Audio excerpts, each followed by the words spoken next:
By the time this video comes out, I will have C6 Lisa. Now, we're going to begin the stream with a 10 pull. And the reason why we're going to begin with a 10 pull is because I'm going to see whether I end up with C6 Lisa one last time with the last ever actual true attempt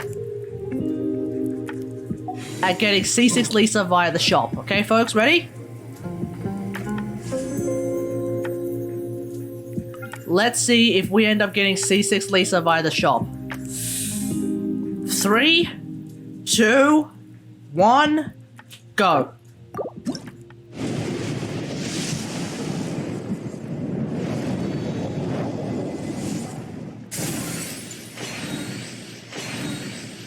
What are we gonna get? We're probably gonna get a weapon. I reckon we're gonna get a weapon.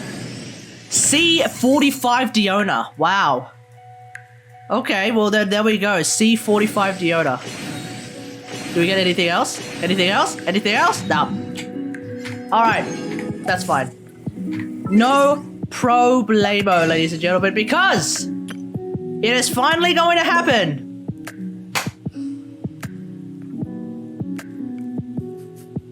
C6 Lisa.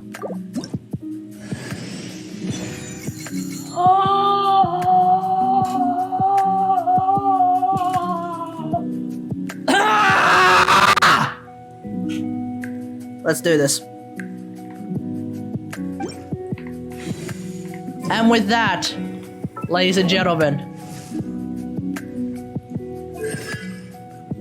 pulsating wish! After a year and a half! Or a little bit more than a year and a half!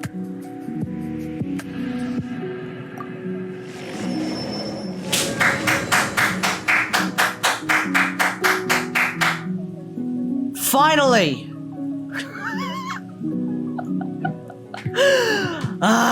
Finally! And to celebrate that, I wanted to make a full, comprehensive guide to Lisa. Now, Lisa is one of the 3 characters from Mondstadt that you meet who quickly joins your team, and ever since she joined my team, I have basically been a Lisa main through and through. It seems like that because she's a starter character, she, alongside Kaya and Amber, are the rarest characters to get Constellations for. So you can imagine how much time and effort was taken just to get her to C6. Now, Lisa's kit happens to be one of, if not the most complex kits to understand owing to the many interactions and mechanics that she has available. As a Lisa main myself, I try to remember and rely on as many of them as possible, but, you know, I'm only human. Even I can't remember every single one of them. So in this video, I will be leaning quite a bit on the evidence vault for Lisa in the Kating Main's website. As far as I can tell, Lisa has the largest vault of information, hence why I am confident that she is in fact the most complex character in the game. But hopefully this video will be able to explain all of the intricate details, but as well to provide you with an idea of what you should be focusing on, and letting other things kinda just happen in the background. So without further ado, let's get into Lisa's kit. So unlike the Aloy guide that I did earlier, we'll have to start off with Lisa's special ability, which in fact is the most popular and most important part of her kit, as we'll need to understand its mechanics before we can actually talk about her other abilities as well. So, Lisa's special ability comes in 2 forms, what I'd like to call the tap special and the hold special. When you tap the special ability button, Lisa throws out a lightning ball that is effectively a tracking missile, and when it hits its target, it'll both do some damage to that target and apply a stack to that opponent. Now, you may be wondering, hold up, what is this stack that you speak of? See, that brings us to the held special. When Lisa holds her special ability, the skies turn purple as the clouds prepare for thunderous bolts of lightning to strike from the sky. And Lisa will need around 2 seconds to charge up her special ability, and then on release, anyone within range will be hit with a lightning bolt. The aforementioned stacks that I previously mentioned, they actively increase the held special lightning bolt damage, and each target has a maximum of 3 stacks. So at level 13, i.e. level 10 plus Constellation 5, This is the damage scaling that you can expect from Lisa's special ability. So now that we understand the stacking mechanic, let's have a look at Lisa's normal attacks. Lisa has a 4-hit normal attack combo, and because Lisa is a mage, all of those attacks are electro-infused, so there's no physical damage involved with Lisa. They can also apply an electro status onto the target, but there is that 2.5 second internal cooldown involved, so you're gonna have to keep an eye on that. The last attack that Lisa does also has a little teleport, but as far as I can tell, she doesn't have any iframes involved with that teleport. I haven't noticed that myself. And in the evidence vault, it is suggested that there are 2 different landing positions that Lisa could end up with from that particular teleport, but in combat, personally, I haven't really noticed this myself. It's also worth keeping in the back of your mind that unlike other mages like Yanfei and Ningguang, Lisa's normal attacks will generally result in her final position being a little bit different to her starting position. It's also worth keeping in mind that despite the fact that her attacks are actually a lightning bolt, the tip of the lightning bolt does have a little bit of an AoE at the point of impact, so I have noticed that sometimes I end up hitting more than one enemy with her basic attack, but they have to be pretty clumped up for it to happen. Lisa's charged attack is a straightforward charge attack. She winds up and then does a line of burst damage. It is an AoE, so anyone caught within that line of damage will be hit. At level 10, this is the damage scaling that you could expect from Lisa. Whilst her normal attack scaling isn't that high, it's worth noting that she has currently the highest charge attack damage scaling amongst the mages. But this is of course followed very closely by Ningguang. And finally we have Lisa's ultimate ability. Lisa's ultimate ability is the summoning of a lantern that attacks nearby enemies. It is basically a lantern that stays in position and just strikes at anyone who gets close to it. Should be noted that the summoning of the lantern also does a little bit of damage to nearby enemies as well. Now this lantern sticks around for 15 seconds, and during that time, its targeting is incredibly extremely random. Of course, if there's only one target nearby, it will always hit that target, but if there happen to be 2 or 3 targets nearby, it'll just randomly pick one of them. And I need to stress this. Lisa's lantern does not knock back enemies. This is a hilarious misconception brought about by literally the wording of the ability description itself. With the exception of causing overload reactions, so long as the target isn't already being knocked back or isn't in the air from, say, Jean yeeting them around, they will stand firmly on the ground, or at best, get staggered. So at level 13, i.e. level 10 plus C3, this is the damage scaling that you can expect from Lisa's ultimate ability. It will attack enemies every half second, resulting in a total of 29 attacks. The immediate summoning doesn't result in a proper attack from the lantern, by the way. That's how that math checks out. So you could look at that as actually 2,250% discharge damage. A lot of damage indeed. Alright, let's have a look at talents. So, Lisa's talents essentially affect her entire kit. Her first talent is Induced Aftershock. This essentially allows your charge attacks to also apply an aforementioned stack for your held special ability. So this is another way to boost that held special damage. Her second talent is the Static Electricity Field. What this does is it causes your lantern to also have the ability to armor strip, i.e. reduce the defense of anyone hit by the lantern by 15% for 10 seconds. By the way, this particular debuff is applied even if your Lisa happens to be off-field, so that's of course going to be very, very useful for anyone who decides to just run into the lantern after the fact. And of course, her other passive is that she has a chance of refunding some materials if you happen to be using potions. So if you make some potions, you can get some frogs back, etc, etc, etc. Now let's have a look at Lisa's Constellations. Lisa has Constellations that are geared towards her special and her ultimate abilities. For her special ability, we have C1. This allows her to regenerate up to 10 energy when she hits enemies with the charge special. But you do need to hit up to 5 enemies to regenerate that 10 energy, 2 energy a pop. C2 on the other hand provides you with a generally minor increase in your defense, unless you're really building her for defense, which is I think a little bit unusual, whatever. But more importantly, there is an increased resistance to interruption. Sometimes you can stand firm against the Mitre Axe swing, Sometimes you get knocked over by the Mighty Cho Axe Swing. And then sometimes you'll also get knocked around by boss mechanics. But you definitely will be able to stand firm against more things when you have C2 than when you don't have C2. So a lot of people who complain about the charge time for Lisa, this particular constellation usually looks at fixing that problem. To some extent.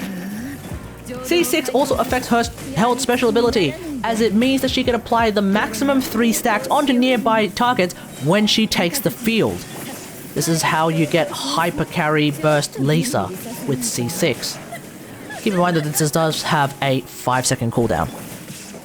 And for her ultimate ability, C4 is the constellation that allows the lantern to randomly hit up to 3 enemies. And I do mean randomly.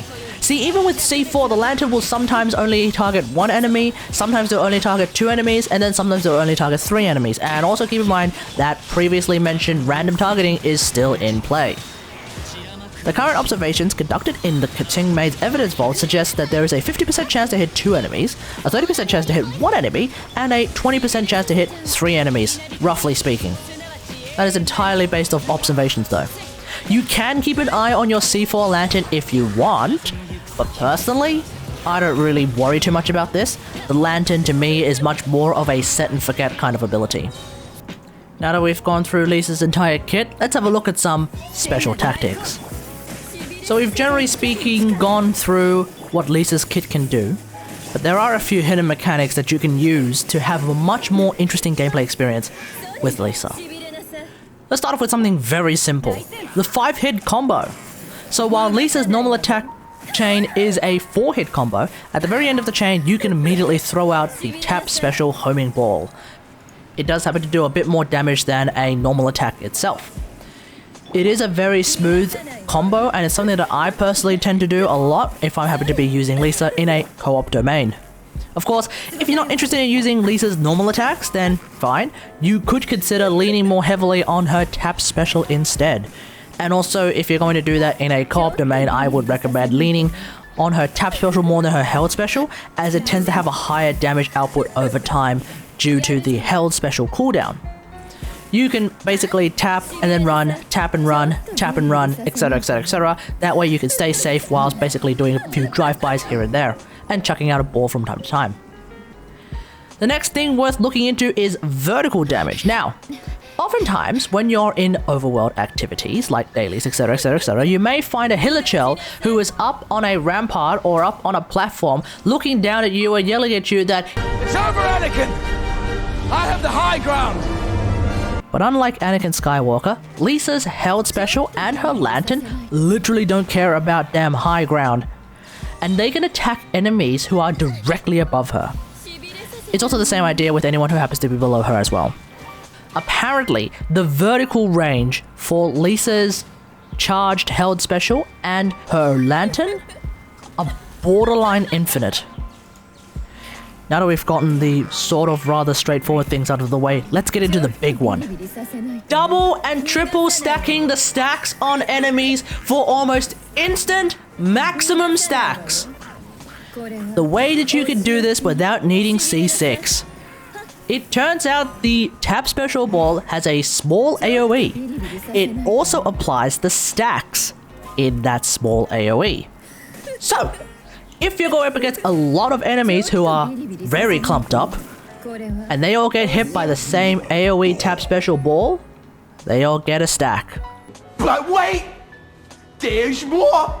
It also turns out that when a target gets hit by a tap special ball, they themselves also emit their own small AoE, which in turn also applies a stack to nearby enemies. So if they're really clumped up, they can all be applying a stack to each other.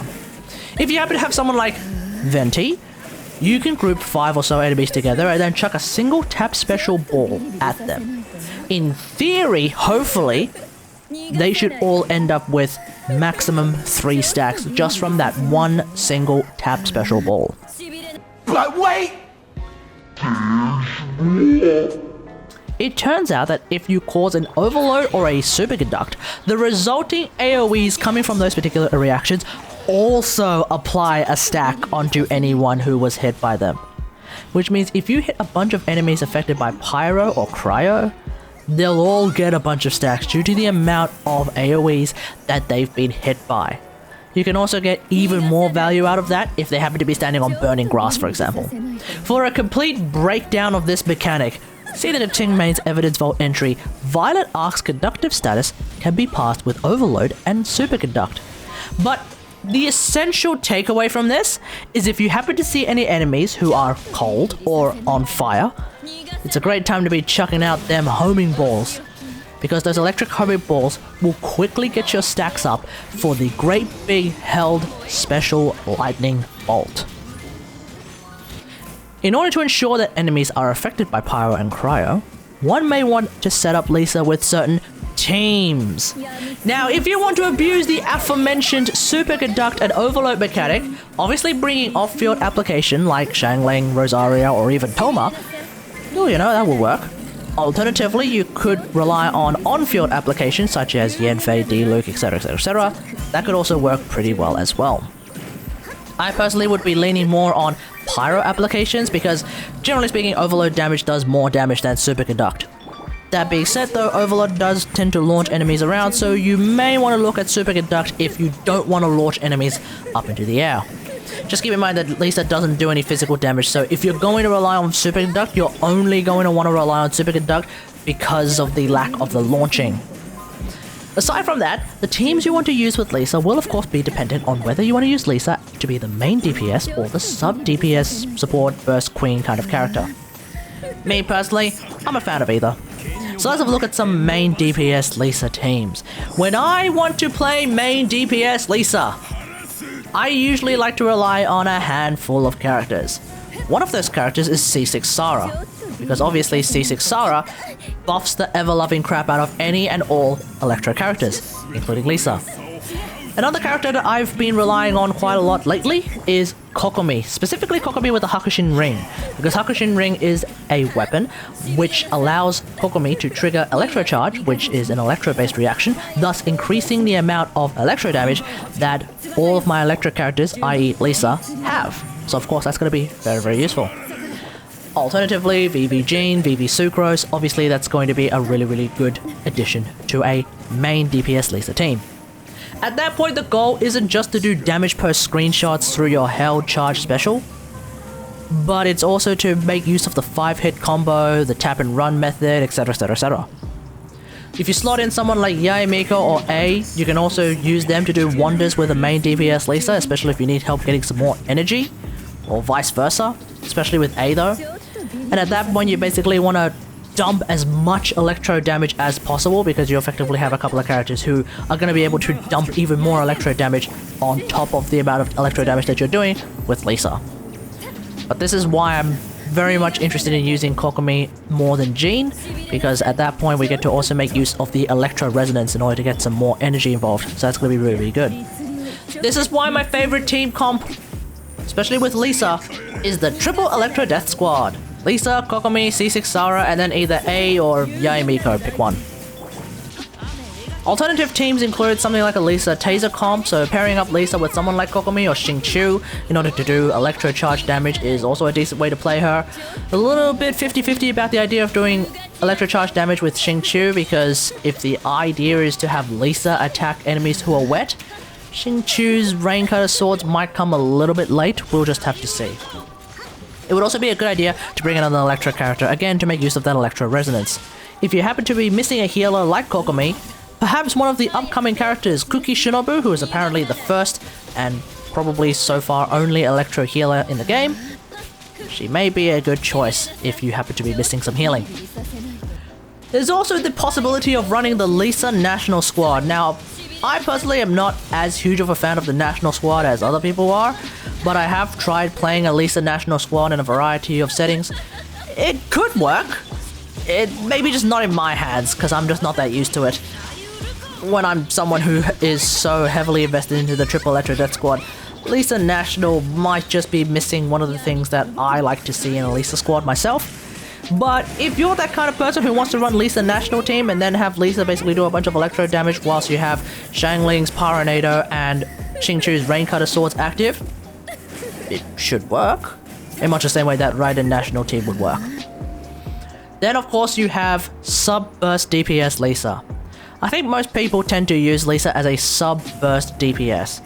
And there's quite a lot of teams that you could use with Lisa in order to have her work really well as a Sub-Burst DPS.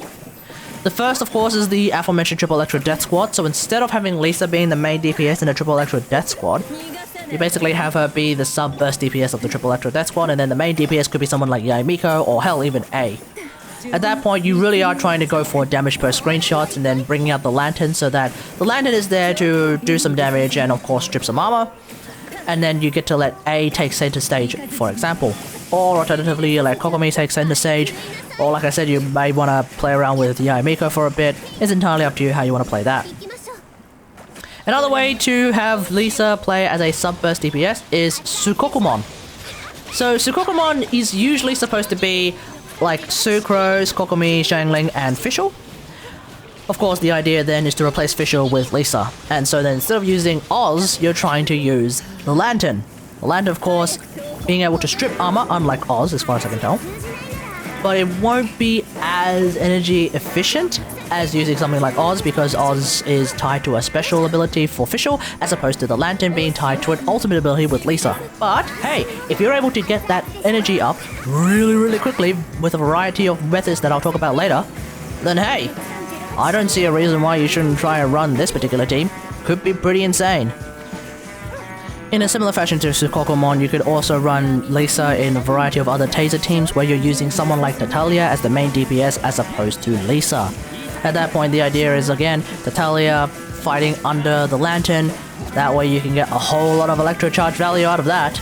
And Tard is also a great hydro applicator, so that should work out really well for you. Alternatively, you could do the same with Kokomi.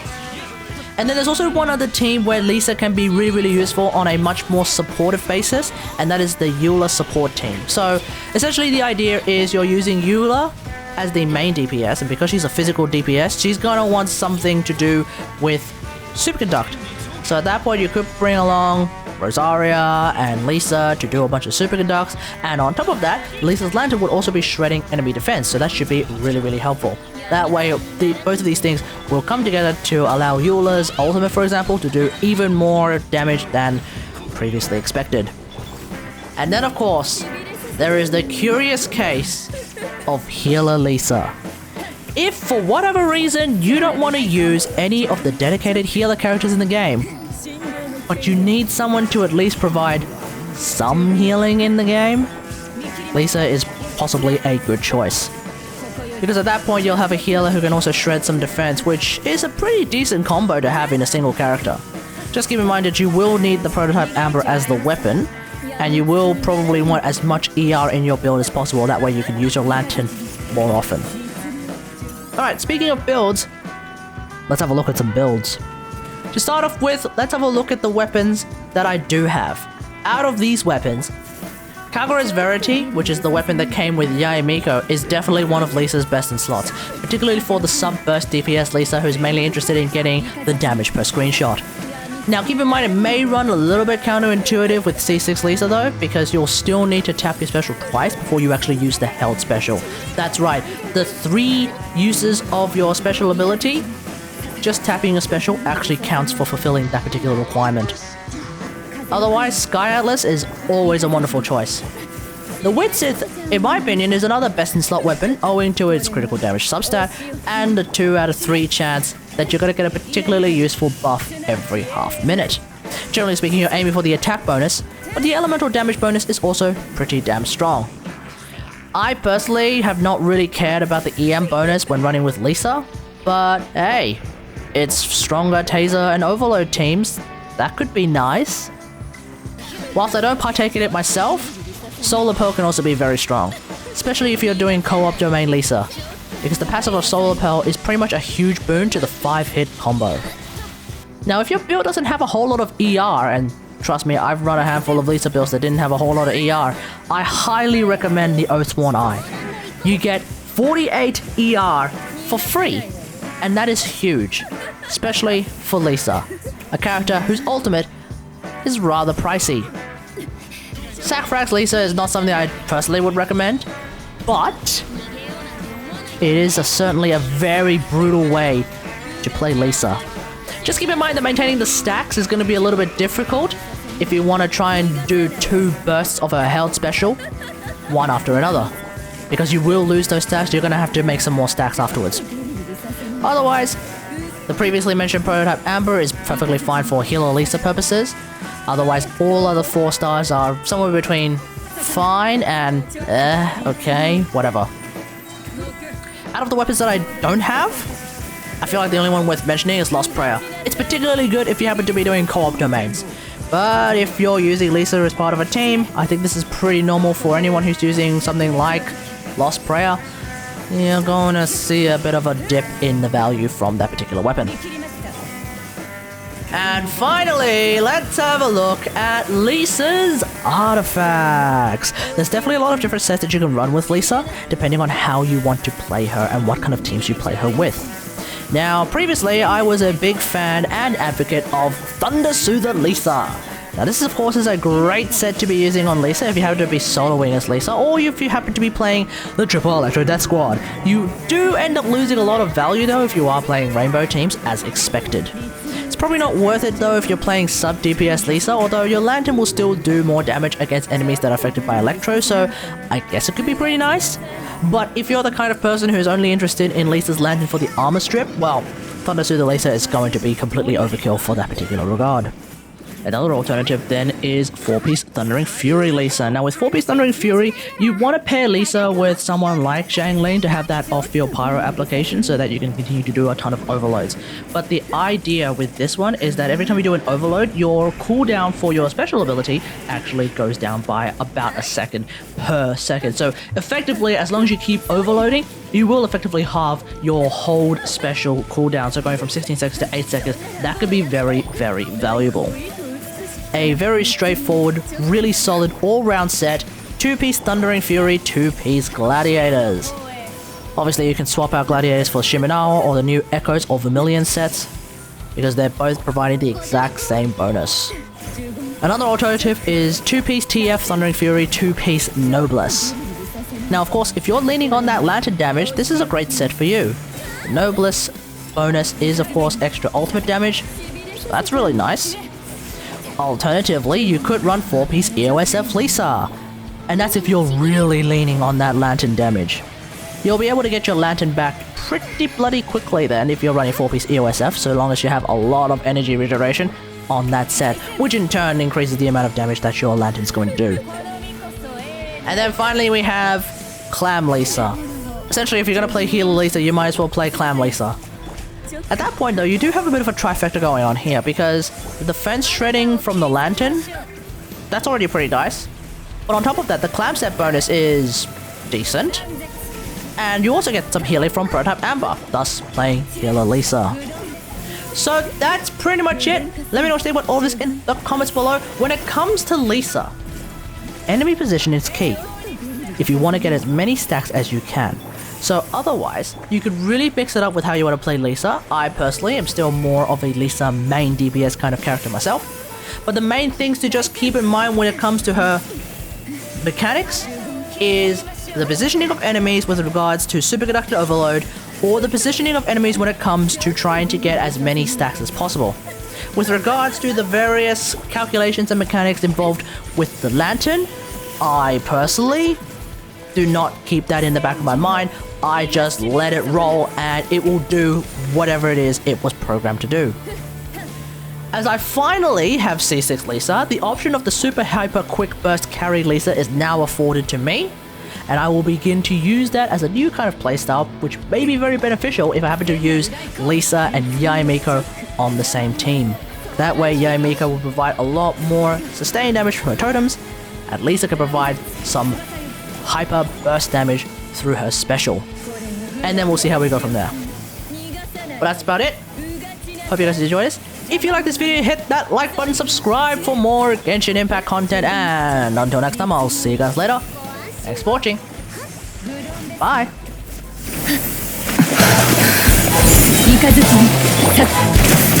ちょっとビリビリさせないとね。